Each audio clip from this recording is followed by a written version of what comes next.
पण मग उगवले भारतरत्न डॉक्टर बाबासाहेब आंबेडकर, ज्यांनी या अन्यायाला थेट आव्हान दिलं. त्यांनी हिंदू कोड बिल आणलं, ज्यामुळे स्त्रियांना वारसा हक्क, घटस्फोटाचा अधिकार आणि स्वतःचं आयुष्य घडवण्याचं स्वातंत्र्य मिळालं. पण हाच कायदा संसदेत पारित होऊ दिला गेला नाही.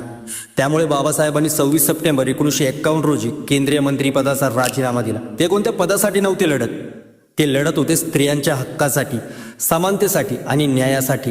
तेव्हाच भारतात पहिल्यांदाच स्त्री म्हणजे विचार करणारी, निर्णय घेणारी आणि समाज घडवणारी व्यक्ती म्हणून ओळखली जाऊ लागली. जर बाबासाहेब नसते तर आजही तुम्हाला शाळेच्या दारातून आत जाता आलं नसतं. महाविद्यालय म्हणजे स्वप्न राहिलं असतं. तुमच्या आवाजाला संस्कार आहेत म्हणून गप्प बसवलं गेलं असतं. तुमचं लग्न तुमच्या मर्जीशिवाय झालं असतं आणि तुमचं आयुष्य कोणाच्या तरी आधी राहिलं असतं. आज तुम्ही जो मोबाईल वापरता, ज्या नावाने डिग्री घेता, ते सर्व संविधानामुळे शक्य झालं आहे. मुलीनं तुम्ही डॉक्टर आंबेडकरांचं स्वप्नाचं उत्तर आहात.